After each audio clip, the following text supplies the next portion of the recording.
고독하기 때문에 기쁩니다. 마태복음 14장 22절에서 36절 말씀.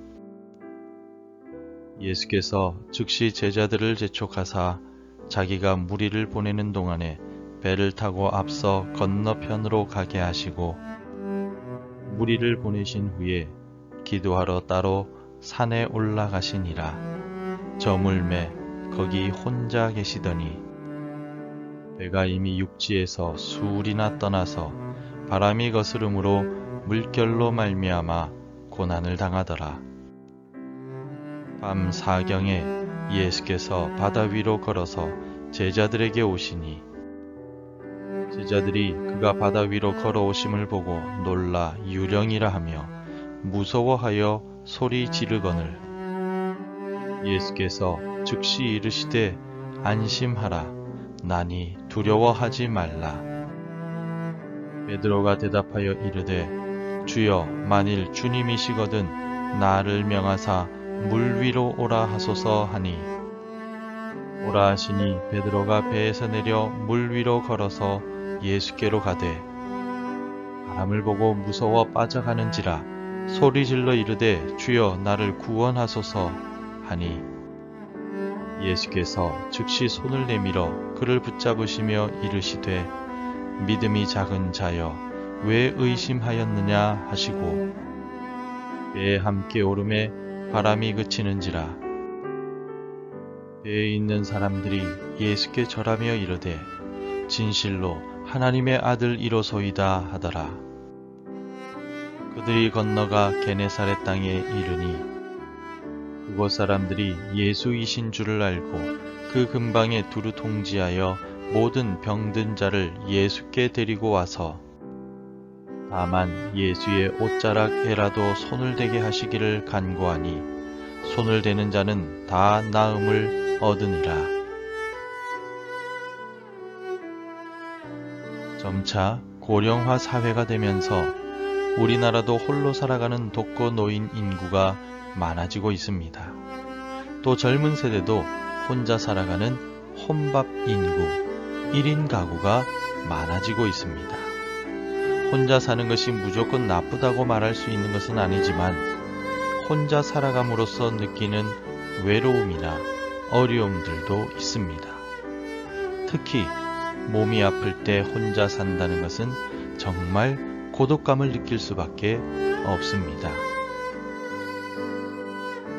그러나 그리스도인은 때로 고독하게 살아야만 합니다.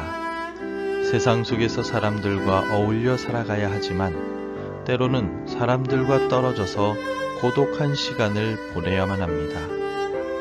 고독을 추구하고 하나님과 단둘이 있기 위해서입니다. 하나님과 단둘이 시간을 보내는 일은 오랫동안 많은 영성가들이 해왔던 중요한 삶의 한 부분이었습니다. 예수님께서도 제자들을 먼저 배를 태워 보내시고 오병이어의 기적으로 배불리신 사람들을 모두 보내셨습니다. 그리고 철저하게 혼자 계셨습니다. 23절을 함께 읽겠습니다. 무리를 보내신 후에 기도하러 따로 산에 올라가시니라. 저물매 거기 혼자 계시더니. 아멘. 예수님은 제자들과 항상 함께 하셨고 많은 사람들을 만나셨습니다. 그러나 때로 사람들을 피하여 혼자 계시기도 하셨습니다. 예수님은 철저히 혼자셨지만 그러나 결코 혼자가 아니셨습니다. 왜냐하면 혼자 계시면서 하나님 아버지와 동행하셨기 때문입니다. 혼자 계시면서 기도하시며 하나님과 대화를 나누셨습니다. 하나님과 단둘이 계시기 위하여 혼자 계셨던 것입니다. 오늘날 급변하는 세상 속에서 조용히 반성하고 숙고할 시간을 찾기는 참 어렵습니다. 그러나 우리가 시간을 내어 고독을 추구하고 하나님과 단둘이 시간을 보내는 것은 영적 성장에 있어서 필수적인 요소라 할 수 있습니다. 우리가 바쁜 일정 속에서 조용히 묵상하고 기도할 시간을 낼 때 하나님께서 우리에게 말씀하시고 우리가 그분의 음성을 들을 수 있게 됩니다. 고독을 추구하는 것은 또한 우리의 삶과 우선순위에 대한 관점을 얻는 데 도움이 될 수 있습니다. 고독의 고요함 속에서 우리는 우리의 목표, 꿈, 열망을 되돌아보고 그것이 우리 삶을 위한 하나님의 계획과 얼마나 일치하는가를 평가해 볼 수가 있습니다. 하나님과 홀로 시간을 보내는 훈련을 하려면 우리의 의도적인 노력과 헌신이 필요합니다. 우리가 무엇보다 하나님과의 관계를 우선시하고 기도와 자기 자신을 향한 성찰을 위한 시간을 반드시 가져야 한다는 뜻입니다. 이러한 훈련을 위하여 우리가 할 수 있는 실제적인 방법은 기도와 자기 자신을 위한 성찰을 위해 매일 특정한 시간을 따로 떼어놓는 것입니다.